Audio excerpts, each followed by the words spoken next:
దేవుని పిల్లలారా, రక్షకుడైన యేసుక్రీస్తు నామములో మీ అందరికీ శుభములు తెలియజేస్తూ నేటి లెంట్ దిన ఆరాధనలోని 6వ రోజు ఆరాధనలోకి మిమ్మల్ని అందరినీ ప్రేమపూర్వకంగా ఆహ్వానిస్తూ ఉన్నాం.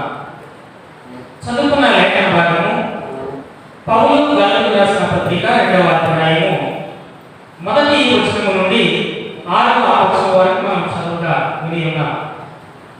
ఈ భాగంలో పౌలు తీతును వెంటబెట్టుకుని బర్నబాతో కూడా యెరూషలేముకు వెళ్ళినటువంటి సంగతి, అలాగే అతడు తన సొంత ఆలోచన ప్రకారంగా వెళ్ళలేదు కానీ దైవ దర్శనం ప్రకారంగానే అక్కడికి వెళ్ళినట్టుగా చూడగలుగుతున్నాం. అలాగే పౌలు అనేజాల్లో ప్రకటించినటువంటి సువార్త ఏదైతే ఉందో ఆ సువార్తను గురించి యెరూషలేములో ఉన్న మహాసభకు తెలియజేసినట్లుగా, తదుపరి అతడు గలతీ సంఘంలోని దొంగచాటుగా చొరబడినటువంటి కపట సహోదరుల గురించి తెలియజేసినటువంటి విధానం, అలాగే పౌలు ఏ సువార్తనైతే ప్రకటించాడో ఆ సువార్త విషయంలో ఎలాంటి తన ఇష్టాన్ని కాకుండా దైవ ఇష్టాన్ని నెరవేర్చిన వాడే యోధుల మత ప్రబోధకులైనటువంటి మాట ఏమాత్రం వినకుండా ఏమాత్రం రాసి పడకుండా తాను విన్నదాన్ని తాను చూసిన దాన్ని దేవుని దర్శనం ప్రకారం తాను కలిగిన దాన్ని విషయంలో చాలా గట్టి తీర్మానాన్ని కలిగిన వాడే కనబడుతూ ఉంటాడు. అలాగే తాను తనకు ఎదిగినటువంటి వారిని వారు తనకు ఏది బోధించలేదని, వారంతటి వారినప్పటికీ కూడా నాకు లక్ష్యం లేదు అని చెబుతూ దేవుడు నరుడి యొక్క వేషాన్ని చూసేవాడు కాదు అనే విషయాన్ని ఈ భాగంలో తెలియజేస్తూ ఉంటారు. ముఖ్యంగా ఈ భాగంలో నుండి 3 విషయాలు మనం జ్ఞాపకం చేసుకుందాం. ఒకటి, పౌలు ప్రకటించే సువార్త వ్యర్థము కాని సువార్త, లేదా అది అందరికీ అందించబడే సువార్త. రెండవది, ప్రజలకు క్రీస్తు ద్వారా కలిగినటువంటి స్వాతంత్ర్యం. మూడవది, దేవుడు చేసే పరిశీలన. ఈ 3 విషయాలు కూడా ఇందులో మనకు చాలా స్పష్టంగా కనబడుతున్నాయి. సమయాన్ని బట్టి ఒక్కొక్క విషయాన్ని మనము జ్ఞాపకం చేసుకుందాం. మొదటి విషయాన్ని పరిశీలన చేస్తే, వ్యర్థము కానిటువంటి సువార్త లేదా ప్రజలందరికీ సువార్త, అందరికీ సువార్త. రెండవ ఆలోచన పరిశీలన చేసుకున్నప్పుడు, ధ్యానదర్శనం ప్రకారమే వెళితిని మరియు నా ప్రయాసము వ్యర్థమవునేమో లేక వ్యర్థమైపోయినదేమో అని నేను అన్యజనులలో ప్రకటించుచున్న సువార్తను వారికి ప్రత్యేకముగా ఎన్నికైన వారిని విశదపరిచింది అనే చక్కని విషయాన్ని తెలియజేస్తూ ఉన్నారు. ప్రియమైన వాళ్ళ, పౌలు ప్రకటించినటువంటి సువార్త వ్యర్థమైపోతుందేమో అని అనుకున్నాడు కానీ అది వ్యర్థము కాని సువార్తగా మనం జ్ఞాపకం చేసుకోవాలి. అసలు ఏ విషయంలో వ్యర్థమవుతుంది అని అనుకుంటే తదుపరి వాటి గురించి మనం జ్ఞాపకం చేసుకుందాం. ఒక రకమైనటువంటి ఆలోచన పౌలులో కలిగినప్పటికీ అది వ్యర్థము కానటువంటి సువార్తగా, అది అందరికీ ప్రకటించినటువంటి సువార్తగా మనము ఈ సువార్తను జ్ఞాపకం చేసుకోవాల్సిన వారని ఉన్నాం. మొదటి వచనం పరిశీలన చేస్తే, అటు పిమ్మట 14 సంవత్సరాలైన తర్వాత అని చెప్పబడుతుంది.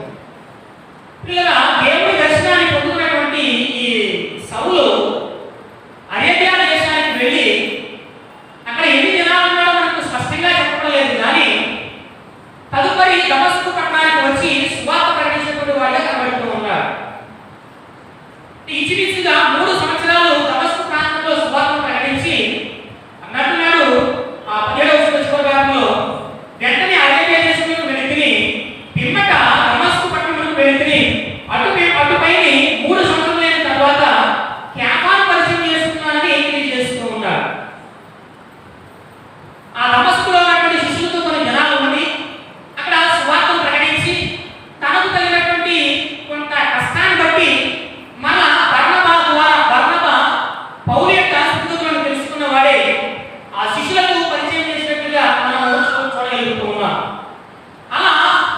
ఇచిమిచిగా 14 సంవత్సరాలైన తర్వాత అంటే దమస్కులోకి వెళ్ళాడు, సువార్త ప్రకటించాడు.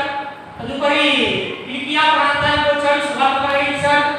సిరియా ప్రాంతంలో అంతియోకియా ప్రాంతాన్ని, అలాగే లుస్త్రా, దెర్బే ప్రాంతాన్ని, అలాగే గలతీయ సమీపంలో ఉన్నటువంటి అంతియోకియా ప్రాంతాన్ని, అక్కడ ఉన్నటువంటి పుడియా, పంపులియా, పిసిదియా అనేటువంటి ప్రాంతాలకు సువార్త ప్రకటించిన వాడే. ఇలా 14 సంవత్సరాలు గడిచిన తరువాత అతడు యెరూషలేము పట్టణానికి వెళుతూ ఉన్నవాడిగా చూడగలుగుతున్నాం. అది కూడా ఎందుకు వెళుతూ ఉన్నాడో మనము జ్ఞాపకం చేసుకోవాలి. అటు పిమ్మట 14 సంవత్సరాలు అయిన తర్వాత నేను తీతును వెంట పెట్టుకుని బర్నబాతో కూడా యెరూషలేముకు తిరిగి వెళ్ళితిని. ఎందుకు యెరూషలేముకు తిరిగి వెళ్ళాడు అని ఆలోచన చేస్తే ఇలా చాలా స్పష్టమైనటువంటి మాటలు వాక్య భాగంలో నుండి మనకు కనబడుతూ ఉంటాయి. అపోస్తలుల గ్రంథము 15వ అధ్యాయము మొదటి 2వ వచనం మనం పరిశీలన చేసుకున్నప్పుడు కొందరు యోదయ నుండి వచ్చి మీరు మోషే నియమించిన ఆచారం చొప్పున సున్నతి పొందితేనే గాని రక్షణ పొందలేదని సహోదరులకు బోధించింది. పౌలులకును బర్నబాకును వారితో విశేష వివాదము తర్కమును కలిగినప్పుడు ఈ అంశము విషయమై పౌలును బర్నబాయును తమలో మరికొందరును యెరూషలేమునకును అపోస్తలుల యొద్దకును పెద్దల యొద్దకును వెళ్ళవలని సహోదరులు నిశ్చయించిరి. ఎందుకు పౌలు తీతును వెంట పెట్టుకుని బర్నబాతో కూడా యెరూషలేముకు వెళ్ళాడు అంటే ఆ సంఘములో ఉన్నటువంటి సమస్యను పరిష్కరించడానికి పెద్దలు పంపించారు కనుక ఆ వార్తను పట్టుకుని యెరూషలేముకు వెళ్ళడం అనేది జరిగిందనే విషయాన్ని మనము జ్ఞాపకము చేసుకోవాలి. ఈ యోధయాన్ని వచ్చినటువంటి కొంతమంది ఈ యోధ క్రైస్తవులు ఏం చేస్తున్నారంటే వారు సంఘంలో చొరబడి మీరు మళ్ళా సున్నతి పొందాలి మళ్ళా మీరు మోషే నియమించినటువంటి ధర్మశాస్త్రం ప్రకారంగా నడుచుకోవాలి, అలా నడుచుకుంటేనే కానీ మీరు నీతిమంతులుగా తీర్చబడరు అనేటువంటి విషయాన్ని తెలియజేసినప్పుడు సంఘంలో కొంత కలవరం కలగగా ఆ కలవరాన్ని బట్టి పౌలు కానీ బర్నబా కానీ వారిరువురు కూడా అక్కడ ఉన్నటువంటి వారితో అనగా ఆ యోధ క్రైస్తవులతో తర్కించినప్పటికీ కూడా వారు ఏమాత్రము వారి మాట వినని వారిగా ఉంటూ ఉన్నారు. అయితే ఈ విషయము పెద్దల ద్వారా పెద్దలు ఏం చేశారంటే పౌలును అలాగే బర్నబాకు మరి కొంతమందికి ఈ విషయాన్ని ఇచ్చి యెరూషలేములో జరిగినటువంటి మహాసభకు వారు తీసుకువెళ్ళినట్లుగా మనము చూడగలుగుతున్నాం. పిల్లల ఇలా వీరు యెరూషలేము ప్రాంతానికి ప్రయాణం వెళ్ళారు. ఈ ప్రయాణంలో వారు చేసినటువంటి పని ఏంటంటే వారు ఫెనీకే ప్రాంతానికి అలాగే సమరయ దేశం ద్వారా వెళుచు అన్యజనులు దేవుడి వైపు తిరిగినటువంటి సంగతిని ఆ సహోదరులకు ఉచితపరిచారన్నమాట. వీరు ఓటనే రాలేదు. ఈ ఫెనీకే ప్రాంతానికి అలాగే సమరయ ప్రాంతం మీదుగా వెళుతూ వారు చేసిన పని ఏంటంటే సువార్తను ప్రకటించారు. అలా సువార్తను ప్రకటించడం ద్వారా ఈ విన్నటువంటి ఆ వారు యేసుక్రీస్తును సొంత రక్షకునిగా అంగీకరించారు. ఆ అంగీకరించిన దాన్ని బట్టి వీరు సంతోషించారు. ఈ సంతోషాన్ని మహాసభలైనటువంటి క్రైస్తవులకు అలాగే ఆ పెద్దలకు అపోస్తలులకు తెలియజేసినప్పుడు వారు ఎంతగానో సంతోషించినటువంటి వారిగా కనబడుతూ ఉన్నారు. అంత మాత్రమే కాదు కానీ పిల్లరా ఆ మహాసభలో జరిగినటువంటి గొప్ప విశేషం ఏంటంటే 3 ప్రాముఖ్యమైనటువంటి ఉపదేశాలు ఆ మహాసభలో జరిగాయి. ఏంటంటే పౌలు బర్నబాలు ప్రకటించినటువంటి సువార్త గురించినటువంటి విషయాలు ప్రకటించబడ్డాయి. అలాగే ఆ సువార్తకు కొన్ని ఆటంకాలు కూడా వారికి ఎదురయ్యాయి. ఏంటి ఆటంకాలంటే ఆ 15వ అధ్యాయంలోనే 15వ అధ్యాయంలో 5వ వచనం పరిసయ్యుల తెగలో విశ్వాసులైన కొందరు లేచి అన్యజనులకు సున్నతి చేయింపవలని మోషే ధర్మశాస్త్రమును కైకొనని వారికి ఆజ్ఞాపింపవలని చెప్పి. రెండవ ఉపదేశం ఏంటంటే ఆ పరిశీలన చెప్పినటువంటి దానికి పేతురు మరొక ఉపదేశాన్ని ఇచ్చాడు.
మీరు వారి మీద ఎలాంటి కార్యం పెట్టవద్దు, ఎలాంటి భారాన్ని వారి మీద పెట్టవద్దు. అయితే అన్యజనుల నుండి వచ్చినటువంటి వారు ఎవరైతే ఉన్నారో వారు తిరిగి మళ్ళా విగ్రహారాధన సంబంధమైన వాటి వైపు తిరగకుండా, విగ్రహారాధన సంబంధమైన వాటిని తినకుండా, నిషిద్ధమైన వాటి వైపు వారు వెళ్ళకుండా జాగ్రత్తగా ఉండండి, మీరు యేసుక్రీస్తుని కలిగి ఉండండి అని వారిని ఖండించండి, అంటే వారికి బుద్ధి చెప్పండి, వారికి బోధించండి అనేటువంటి చక్కని విషయాలను వారు ఆ మహాసభలో తీర్మానం చేసుకున్న వారిగా కనబడుతూ ఉన్నారు. ప్రియమైనటువంటి దేవుని పిల్లరా, ఆలోచించండి. పౌలు యొక్క ప్రయాణము ఒక ఆలోచనతో కూడినటువంటి ప్రయాణం. ఆ ప్రయాణంలో పౌలు ఏదో తన సొంత సలహా ఇవ్వడానికో లేక తన ప్రకటన ఏదైతే ఉందో, అన్యజనులకు ప్రకటించినటువంటి ఆ ప్రకటన ఏదైతే ఉందో ఆ ప్రకటన వారికి తెలియజేయడానికి వెళ్ళలేదు, కానీ దైవ దర్శనం ప్రకారంగానే అక్కడికి వెళ్ళిన వారిగా ఉండగా ఆ మహాసభలో పౌలుకు అనుకూలంగా చక్కని మాటలు వచ్చాయనే విషయం మనం జ్ఞాపకం చేసుకోవాలి.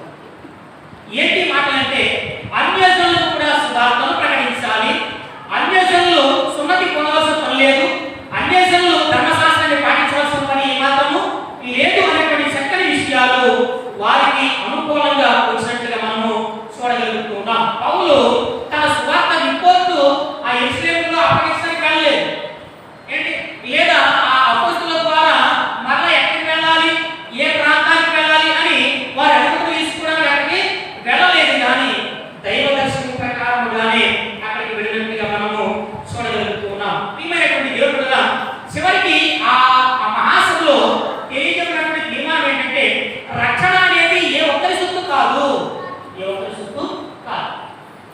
యేసుక్రీస్తు అనే రక్షకుడు కేవలం యూదా ప్రజలకు మాత్రమే కాదు, ఆయన ప్రజలందరికీ అనేటువంటి సత్యాన్ని అక్కడ వారు తెలియజేయడం అనేది జరిగింది. యేసుక్రీస్తు అందరికీ ప్రభు, కదండి, అందరికీ ప్రభు, కొందరికి మాత్రమే కాదు, కానీ ఆయన అందరికీ ప్రభు అనేటువంటి విషయాన్ని మనము జ్ఞాపకం చేసుకోవాలి.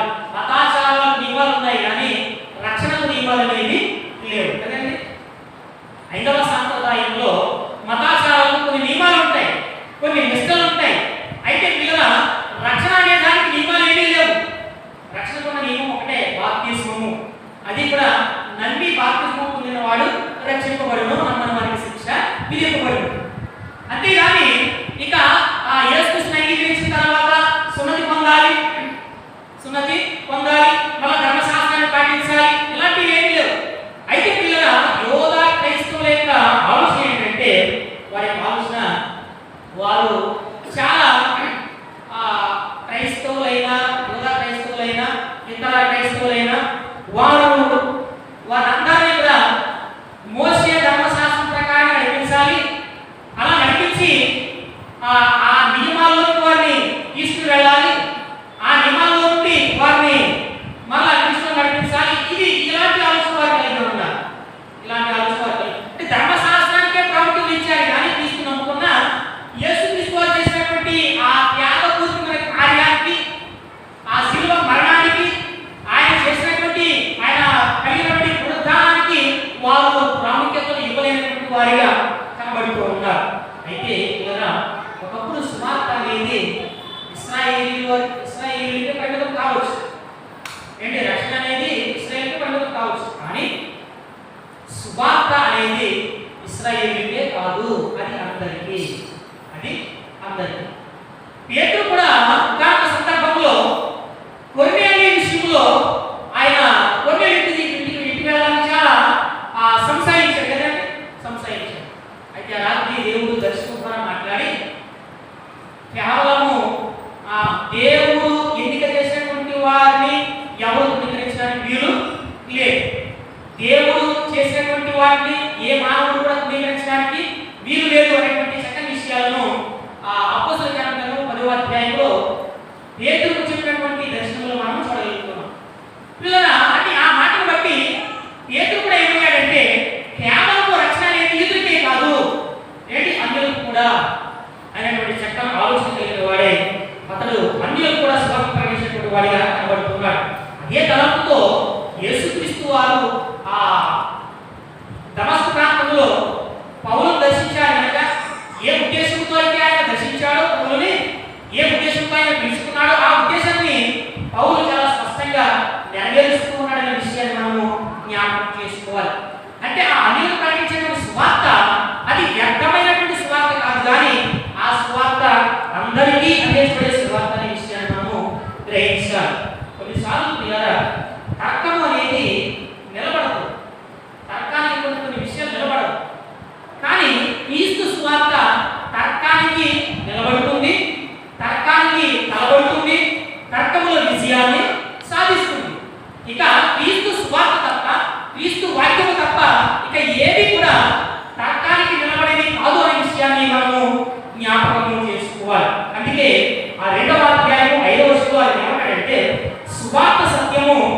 మధ్యలో నిలిచినట్లు మేము వారికి ఒక్క గడియను లోబడకు ఒప్పుకొనలేదు.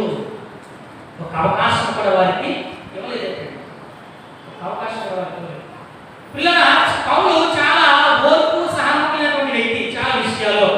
అయితే ఇలాంటి వ్యక్తి సువార్త విషయంలో కానీ క్రీస్తు విషయంలో కానీ ఎక్కడ కూడా రాజీ పడినటువంటి వ్యక్తిగా కనబడుతున్నాడు. ఒక్క గడియను వారికి అవకాశము ఇవ్వలేదు.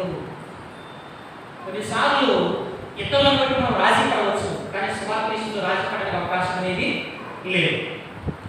ఇతరుల విషయంలో పర్వాలేదని అనుకోవచ్చు, కానీ యేసుక్రీస్తు యొక్క సువార్త విషయంలో పర్వాలేదు అనుకోవడానికి ఏమాత్రం వీలు లేదు. అది వ్యర్థమైన సువార్త కాదు, అది నిలిచి ఉండేటువంటి సువార్త, అది అందరికీ అందించేటువంటి సువార్త అనే విషయాన్ని మనము జ్ఞాపకం చేసుకోవాలి.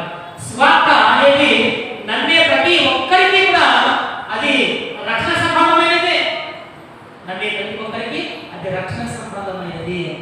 అందులో పేదవారిని లేదు, ధనవంతులని లేదు, ఏంటి చదువుకున్న వారిని లేదు, చదువు లేని వారిని లేదు, ఏంటి బీసీ చేసుకునే లేదు, ఏంటి అలాగే అన్యుడని లేదు, ఇదురని లేదు, ఎవరు లేదు. సువార్త అనేది అది అందరికీ అనేటువంటి సత్యాన్ని మనము జ్ఞాపకం చేసుకోవాలి. అందుకే రోమపత్రిక 1వ అధ్యాయము 16వ వచనంలో పౌలు చెప్పిన మాట ఏంటంటే, సువార్త గురించి నేను సిగ్గుపడేవాడను కాను, ఎలాగనగా నమ్ము ప్రతివానికి ఏంటి మొదట యూదునికి గ్రీసు దేశస్తులకు కూడా రక్షణ కలుగజేయటకు అది దేవుని శక్తి ఉన్నది అంటున్నాడు. మొదట యూదునికి అనే మాట ఎందుకు ఉపయోగించారు ఇక్కడ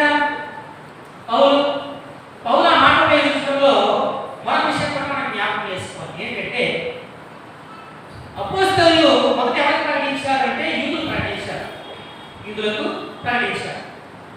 వారు సువార్తను విన్నారా అంటే వినలేదు. వారు వినలేదు. పౌలు బర్నబాలు కూడా యూదులు ప్రకటించారు, వారు కూడా వినలేదు. అందుకే ఇలా ఆ యోహాను సువార్తలో మనం జ్ఞాపకం చేసుకుంటున్నప్పుడు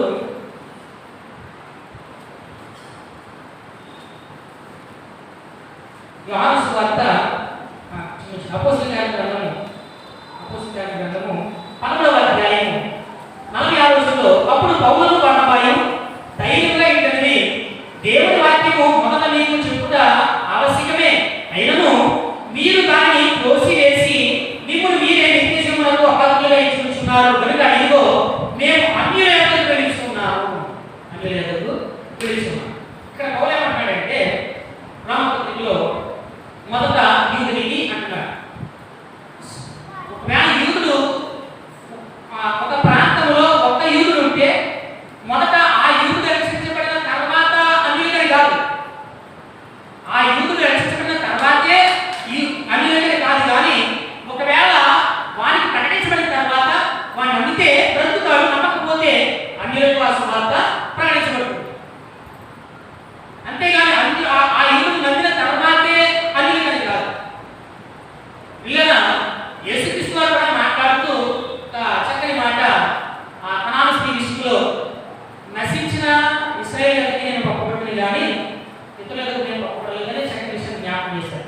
ఆ మాట చెప్పడంలో కూడా కేవలం సువార్త అనేది వారికే అని కాదు, వారికనే కాదు, అది అందరికీ అనేటువంటి సత్యాన్ని శిష్యులకు తెలియజేయడానికి యేసుక్రీస్తు వారు ఆ మాట చెప్పినట్టుగా మనం చూడగలుగుతున్నాం. ఏది ఏమైనా ఈ సువార్త వ్యక్తమైనది కాదు, అది అందరికీ సువార్త. అలాగే ఈ సువార్త విషయంలో పౌలు కూడా మనం అనుకున్న మాట ఏంటంటే, ఒకవేళ అది వ్యర్థమైపోవునేమో లేక వ్యర్థమైపోతుందేమో అని నేను అన్యజనుల్లో ప్రకటించిన సువార్తను వారికి ప్రత్యేకంగా వారిని విషదపరిచింది. నేను ఏ అన్యులకు సువార్త ప్రకటించానో ఆ సువార్త గురించి ఇదిగో అపోస్తలులకు తెలియజేశాను, సంఘపు పెద్దలకు దాన్ని తెలియజేశాను అనేటువంటి విషయాన్ని తెలియజేస్తున్నాడు. అయితే పిల్లల ఇక్కడ పౌలు ప్రకటించేటువంటి సువార్త అసత్యమైనది కాదు, అది సత్యమైనదే, అది నిజమైనటువంటి సువార్తయే.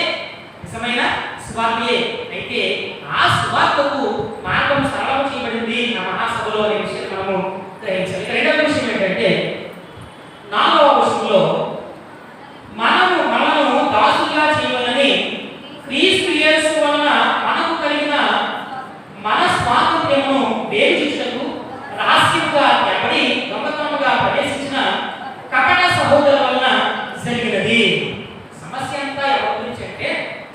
యోధా క్రైస్తవుల గురించి అనమాట. ఈ యోధా క్రైస్తవులు దేవుడు అన్యులకు కలుగజేసినటువంటి స్వతంత్ర్యాన్ని దొంగిలించే వారే కనబడుతూ ఉన్నారు. ఇంకా వారు ఏమంటున్నారు? సున్నతి పొందాలి, పండుగలు చేయాలి, ధర్మశాస్త్రాన్ని పాటించాలంటారు. అప్పుడే మీరు నీతిమంతులుగా తీర్చబడతారు అనేటువంటి విషయాన్ని వారు మాట్లాడుతున్నారు. ఇక్కడ పౌలు ఏమంటున్నాడంటే మనలను దాసులుగా చేయవలని, అంటే యేసు క్రీస్తు వీరిని దాసులుగా చేయాలని కాదు, వీరిని యోధా క్రైస్తవులు దాసులుగా చేయాలనుకుంటున్నారు. దేని దాసులుగా చేయాలనుకుంటున్నారు? ధర్మశాస్త్రానికి దాసులుగా చేయాలనుకుంటున్నారు. అది ఆ ధర్మశాస్త్రానికి దాసులుగా చేయాలని వారు అనుకుంటున్నారు. అయితే క్రీస్తు యేసు వల్ల మనకు కలిగిన మన స్వాతంత్ర్యం ఎలా కలిగిందంటే ధర్మశాస్త్రం ద్వారా కలిగలేదు, యేసు క్రీస్తు వారి రక్తము ద్వారా కలిగింది. అది పౌలుకు తెలుసు. కానీ వారు ఏమంటున్నారంటే విమోచన అనేది మళ్ళా ధర్మశాస్త్రాన్ని పాటించడం ద్వారా కలుగుతుంది అని వారు బోధిస్తూ ఉన్నారు. వారి గురించి పౌలు ఏమంటున్నాడంటే వారు కపట సహోదరులు అంటున్నాడు అనమాట. కపట సహోదరులు. సమయాన్ని బట్టి నేను ముందుకు వెళ్తూ ఉన్నాను.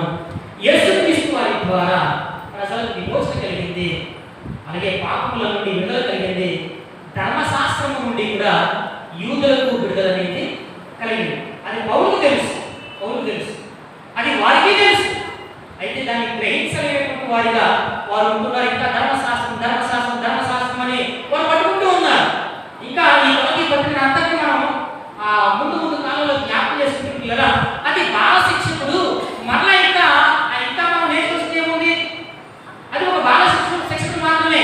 ఇక మళ్ళీ దాని గురించి నేర్చుకునే అవకాశం ఏమాత్రము లేదు. ఎందుకంటే యేసుక్రీస్తు వారు దాని నుండి మరలా మనకు సంపూర్ణ విడుదల అనేది కలుగు చేస్తారు కనుక అది ఒకప్పటికే, తర్వాత అది పనికిరాదు.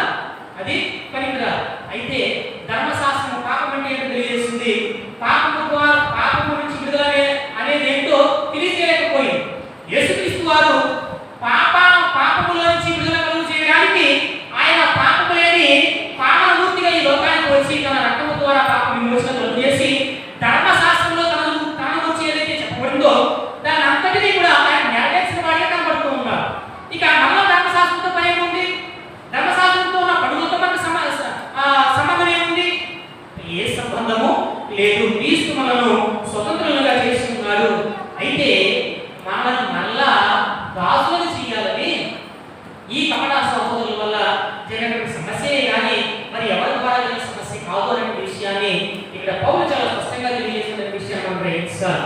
ప్రియమైనటువంటి వాళ్ళ ఈ అపోస్తల గ్రంథంలో 11వ అధ్యాయం, అపోస్తల గ్రంథము 11వ అధ్యాయము 38, 39 వచనాల్లో,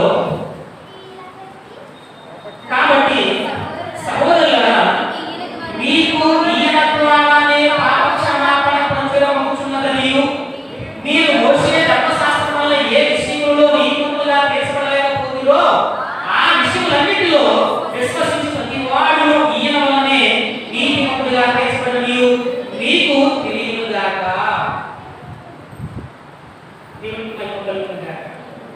మీరు అనుకుంటున్నారు ధర్మశాస్త్రం నీతిమంతులుగా తీర్చుతుందని అనుకుంటున్నారు, కానీ దాని ద్వారా ఎలాంటిది జరగదు. పాప క్షమాపణ అనేది యేసుక్రీస్తు వారి ద్వారానే కలుగుతుంది అనే విషయాన్ని అక్కడ పౌలు చూస్తున్నట్టుగా మనము చూడగలుగుతూ ఉన్నాం. రోమపత్రిక 3వ అధ్యాయం 24 నుండి 28 వచనాలు, అలాగే 6వ అధ్యాయము 14వ వచనం, 7వ అధ్యాయము 4వ వచనంలో ఈ మాటలు తెలియజేస్తున్నాడు. ఇంకా పేతురు కూడా మాట్లాడి ఏమంటాడంటే అపోస్తల కార్యక్రమము 15వ అధ్యాయము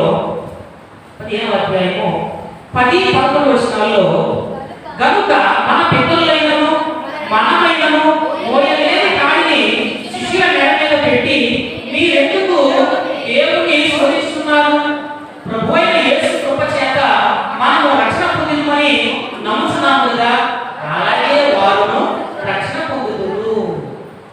అన్ని విషయంలో పేరు మాట్లాడుతూ ఇంకా ఎందుకు వారిని ఆ శిష్యులు బలవంత పెడుతూ ఉన్నారు? రక్షణ అనేది యేసుక్రీస్తు వారి కృప చేత రక్షణ పొందుతామని నమ్ముతున్నాము కదా, మనకు రక్షణ కలిగింది యేసుక్రీస్తు వారి ద్వారా, అలాగే వారికి అదే రక్షణ కలిగింది. మనకు పరిశుద్ధ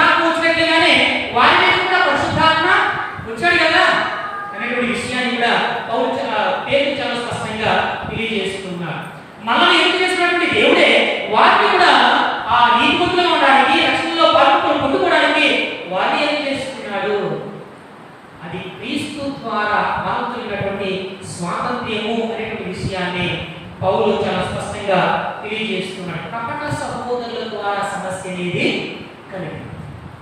కపట సహోదరులు 43వ కీర్తన మొదటి వచనం చూస్తే కపటము కలిగి దౌర్జన్యము చేసేటువంటి వారు అంటారు. కపటము కలిగి దౌర్జన్యము చేసేటువంటి కపటముతో, కపట ఆలోచన, కపట తీర్మానం, మోసముతో ఉన్నటువంటి మాటలు, పిల్లల ఈ కపటముతో ఉన్న ఈ మాటలన్నీ కూడా ఈ క్రైస్తవ విశ్వాసం ఏం చేస్తాయంటే ప్రక్కలో పట్టించేటువంటి పరిస్థితి ఏర్పడుతూ ఉంది. నిజమైనటువంటి విశ్వాసంలో నుంచి అబద్ధ విశ్వాసంలోకి వెళ్ళిపోయే రీతిగా చేస్తుంది. ఈనాడు చాలా సువార్తలు సమాజంలో ఉంటూ ఉంటాయి. నువ్వు ఏ సువార్తను అయితే పట్టుకున్నావో ఆ సువార్తను పట్టుకునే ఉండాలి. దాన్ని విడిచిపెట్టకూడదు. నీకు ఏ సువార్త అయితే ప్రకటించబడుతుందో ఆ సువార్తనే పట్టుకోవాలి. సమాజంలో చాలా సువార్తలు ఉన్నాయి. విశ్వాసాన్ని కలవరపరిచేటువంటి సువార్తలు కూడా ఉన్నాయి. లేదా సత్య సువార్త వైపు మనం వెళ్ళాలి. అయితే ఈ సత్య సువార్తను తొలగిపోయి ఈ గలతీయులు కొత్త కలవరపాటుకు గురయ్యారు. పౌలు వారు చాలా స్పష్టమైన విషయాలను తెలియజేసే విషయాన్ని మనం జ్ఞాపకం చేసుకోవాలి. అందుకే అక్కడ ఏమంటాడంటే కపట సహోదరుల వలన ఇది జరిగింది. అయితే వారి విషయంలో నేను ఏమాత్రము ఒప్పుకోలేదు అనే విషయాన్ని తెలియజేస్తా ఉన్నాడు. ఇంకా పేరు కూడా ఏమంటాడంటే అక్కడ ఆ మహాసభలో జరిగినటువంటి తీర్మానం ఏంటంటే పంపబడిన వారి విషయంలో, అంటే గలతీ సంఘాన్ని ఎవరైతే కలవరపాటు గురి చేశారో వారి విషయంలో ఒక గొప్ప తీర్మానం చేస్తున్నారు. 15వ అధ్యాయము అపోస్తలుల కార్యములు 15వ అధ్యాయం 22వ వచనంలో అప్పుడు సహోదరులలో ముఖ్యులైన బర్సబ్బా మార్కుయేగల యూదాను శీలను తమలో ఏర్పరచుకుని పౌలుతోనూ బర్నబాతోనూ అంతియోకియకు పంపుటకు ఎక్కుమని అపోస్తలులు పెద్దలను సంఘమంతటికి కూర్చొని వీరు రాసి వారి చేత పంపినదేమనగా అపోస్తలులను పెద్దలైన సహోదరులను అంత్యోకియలోను సిరియాలోను కిలికియాలోను నివసించు అన్యులుగా ఉండిన సహోదరులకు శుభము. కొందరు మా యొక్క నుండి వెళ్ళి తమ గోల చేత మిమ్మల్ని కలవరపరిచిరి. కొందరు మా యొక్క నుండి వెళ్ళి వారి గోల చేత మిమ్మల్ని కలవరపరిచారు. అయితే ఇంకా ఆయన అన్నాడంటే వారికి మేము అధిక మీ మనసులను చెప్పుచున్నారని వింటిని వారికి మేము అధికారం ఇచ్చి ఉండలేదు. కనుక మనుషులను ఏర్పరిచి మన ప్రభు అయిన యేసుక్రీస్తు పేరు కొరకు తమ్ముతాము అప్పగించుకున్న బర్నబా పౌలు అని మన పిల్లలతో కూడా మీరు ఇవ్వమని మా అందరికీ ఏకాభిప్రాయము కలిగాను. మనకు ఎవరైతే వచ్చారో యోగా చేసుకున్నారు కదా, వారు వచ్చి కలవరపరిచారు మిమ్మల్ని. అయితే వారిని మేము పంపించలేదు. మేము పౌలును బర్నబాను పంపిస్తున్నాము అని అక్కడ ఆ మహాసభలో గొప్ప తీర్మానం అనేది జరిగింది. ఇక మూడవ విషయం ఏంటంటే ఆలోచనలో ఎన్నికైన వారిగా ఎంచుకున్న వారి ఏమీ నేర్చుకోలేదు. వారి ఎంతటి వారైనా నాకు లక్ష్యము లేదు. దేవుడు నరుని వేషము చూడడు. పిల్లరా మనుషులు నరుని వేషాన్ని వస్తారు, కానీ దేవుడు హృదయాంతరంగాలను పరిశీలన చేస్తారు. ఇక్కడ పౌలు కూడా మనం జ్ఞాపకం చేసుకుంటే పౌలు తనను తాను హెచ్చించుకోవడం లేదు, అలాగే ఇతరులను కూడా హెచ్చించడం లేదు. దేవుని నామాన్ని గణపరిచేవాడుగా ఉంటున్నాడు. నరుని వేషాన్ని దేవుడు చూడడు. ఇంట్లో చూస్తే నరుని యొక్క ముఖాన్ని ఆయన చూడడు అనేటువంటి మాట మనకు కనబడుతూ ఉంటారు. ఒక వ్యక్తి యొక్క వారసత్వాన్ని చూస్తూ, లేక ఒక వ్యక్తి యొక్క పేరు ప్రఖ్యాతులు చూస్తూ, అతని యొక్క ఆ ధనాన్ని చూస్తూ, లేక అతని యొక్క హోదాన్ని చూస్తూ, అతని చేసినటువంటి ఘనకార్యాన్ని చూస్తూ దేవుడు అతని మీద ఒక ప్రత్యేకమైన అభిప్రాయాన్ని అభిమానాన్ని కలుగుతాడు. కానీ ఆయన ఒక వ్యక్తి యొక్క స్థితిగతులను చూస్తాడు, హృదయాంతరంగాలను ఆయన పరిశీలన చేస్తాడు. ఇతను హోదా కలిగి ఉన్నాడు కదని ఆ హోదాను చూడాయన, ఇతను చాలా పేరు ప్రఖ్యాతి కలిగి ఉన్నాడు కదని ఆ పేరు ప్రఖ్యాతిని ఏమాత్రము చూడడాయన. ఆయన ఎవరు చూస్తాడంటే నరుని యొక్క హృదయాన్ని పరిశీలన చేసేటువంటి దేవుడు అనేటువంటి విషయాన్ని మనం గ్రహించాలి.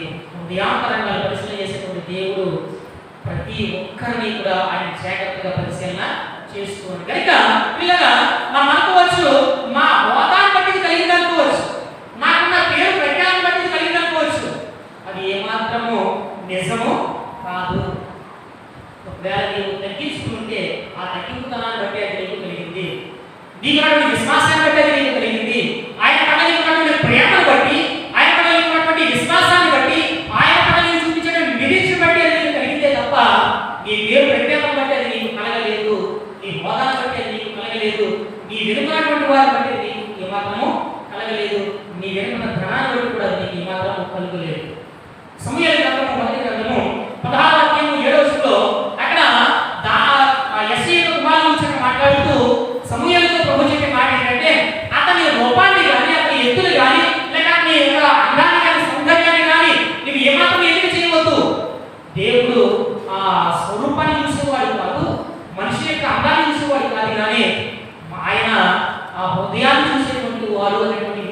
విషయాన్ని అక్కడ సమూయేలుకు తెలియజేసినట్టుగా మనం చూడగలుగుతున్నాం. మత్తయి సువార్త 28వ అధ్యాయంలో కూడా యేసుక్రీస్తు వారి చక్కని విషయాన్ని తెలియజేస్తా ఉన్నారు. మత్తయి సువార్త 23వ అధ్యాయము 28వ వచనంలో, అలాగే మీరు వెలుపల మనుషులకు నీతిమంతులుగా కనబడుతున్నారు కానీ లోపల వేషధారణతోనూ అక్రమంతోనూ నిండి ఉన్నారు. శాస్త్ర పరిశీలన ఉద్దేశించి ఆయన చెప్పే మాట ఏంటంటే, మీరు పైకి మాత్రం చాలా భక్తిగా వారిగా కనబడుతూ ఉన్నారు, చాలా మంచి వారిగా కనబడుతూ ఉన్నారు, ఏంటి చక్కని వస్త్రధారణ ధరించి ఉన్నారు, మీరు చక్కగా కనబడుతూ ఉన్నారు. కానీ ఆయన ఏమంటాడంటే, అలాగే మీరు వెలుపల మనుషులకు నీతిమంతులుగా కనబడుతున్నారు కానీ లోపల వేషధారణతోనూ అక్రమంతోనూ నిండి ఉన్నారు. మనిషి పైకి చాలా చక్కగా కనబడవచ్చు, చాలా చక్కగా మాట్లాడవచ్చు, కానీ పిల్లరా అతని హృదయంలో ఏముందో మనకు తెలియదు, కానీ అది దేవుడికి మాత్రమే తెలుసు. ఒక వ్యక్తి పై కనులతో నువ్వు చాలా మంచివాడు, నువ్వు చాలా మంచి వ్యక్తి అని చెప్పవచ్చు, కానీ నిన్ను పడగొట్టేటువంటి ఆలోచన ఆ వ్యక్తిలో తప్పనిసరిగా ఉంటుంది అనే విషయం మనం గ్రహిస్తాం. పొంగిపోకూడదు. ఏంటంటే మొదటి ఎక్కువ అనుకోండి, ఎవరో పడిపోతాం కదండి. కొంతమంది ఉప్పిస్తూ ఉంటారు, అండ్ చాలా చక్కగా రకరకాలుగా మాట్లాడుతూ ఉంటారు. వాళ్ళు అంతగా ఎత్తుగా అంటారు, మొలసి తెప్పిస్తూ ఉంటారు, బొప్పాసి తెప్పిస్తూ ఉంటారు. ఎత్తే ప్రయోజనం లేదు, కానీ నువ్వు మళ్ళీ కిందే ఉంటావు. నలుగురి వేషం దేవుడు చూడడు, ఆయన హృదయాంతరంగాన్ని పరిశీలన చేసే దేవుడు కనుక శాంతంగా ఉండాలనే విషయాన్ని కూడా ఆయన తెలియజేసుకున్నాడు. నలుగురిగా ఎంచబడిన వారు ఎవరైతే ఉన్నారో, ప్రధానమైన వారిగా, ఎనిమిది వారిగా ఎవరైతే ఉన్నారో వారు నాకు ఏది బోధించలేదు, ఆయన నాకు సమస్తాన్ని బోధించాడు. ఆయన నలుగురి వేషాన్ని చూసేవాడు కాదు, హృదయాన్ని చూసేవాడు అనే చక్కని విషయాన్ని ఆయన తెలియజేస్తున్నాడు. దేవుడు మనుషుల ప్రేమను, ఆయన వారి యొక్క సహవాసాన్ని, వారి యొక్క ప్రార్థనను చూసేటప్పుడు వారు చదువుకున్నారా, లేక వారు ధనవంతులుగా ఉన్నారా, చదువులేని వారిగా ఉన్నారా, పేదవారిగా ఉన్నారా అనేది ఏది చూడగానే పిల్లరా, ఆయన పట్ల నీవు కలిగినటువంటి ప్రేమ, ఆయన పట్ల నీకున్నటువంటి విశ్వాసం, ఆయన పట్ల నీకున్నటువంటి నిరీక్షణ, దాన్ని మాత్రమే ఆయన చూసేది అనే విషయం మనము జ్ఞాపకం చేసుకోవాలి. అపోస్తలుల కార్యములు 10వ అధ్యాయం 35వ వచనాన్ని జ్ఞాపకం చేసి ముగిస్తాం. అపోస్తలుల కార్యములు 10వ అధ్యాయం 35వ వచనంలో, ప్రతి జనములోను ఆయనకు భయపడి నీతిగా నడుచుకున్న వారిని ఆయన అంగీకరించును. హోదాగలవారు లేక ఎవరెవరు ఆయన అంగీకరించే దేవుడు కాదు. అలాగని హోదాగలవారిని అంగీకరించడం కాదు, ఆ హోదాగలవారు కూడా దేవుని విశ్వాసం ఉంచితే వారిని ఆయన అంగీకరిస్తారు. ఆయన ప్రతి జనములోను ఆయనకు భయపడి నీతిగా నడుచుకున్న వారిని అందరినీ కూడా, నువ్వు ఏ కులానికి చెందినా, లేక ఏ మతానికి చెందినా, ఏ లోకానికి చెందినా, నువ్వు ఏ హోదాలో ఉన్నా, ప్రతి క్షణంలోనూ ఆయనకు భయపడి నీతిగా నడుచుకుంటే చాలు, ఆయన నువ్వు తప్పనిసరిగా అంగీకరిస్తాడు. దొరికి వ్యాసాన్ని ఆయన చూడండి, పౌలు గారు చెప్పే 3 విషయాలు ఏంటంటే, ఆయన ప్రకటించినటువంటి సువార్త వ్యర్థము కాని సువార్త, అది అందరికీ ప్రకటించబడే సువార్త. రెండవది ఏంటంటే, యేసుక్రీస్తు వారి ద్వారా మనము స్వతంత్రులుగా చేయబడ్డాం కనుక ఆ స్వతంత్రాన్ని నిలబెట్టుకున్న వారమై ఆయనలో కొనసాగుతాం. మూడవది, ఆయన నలుగురి వేషాన్ని చూసేవాడు కాదు, ఆయన హృదయాంతరంగా పరిశీలన చేసేటువంటి వాడు కనుక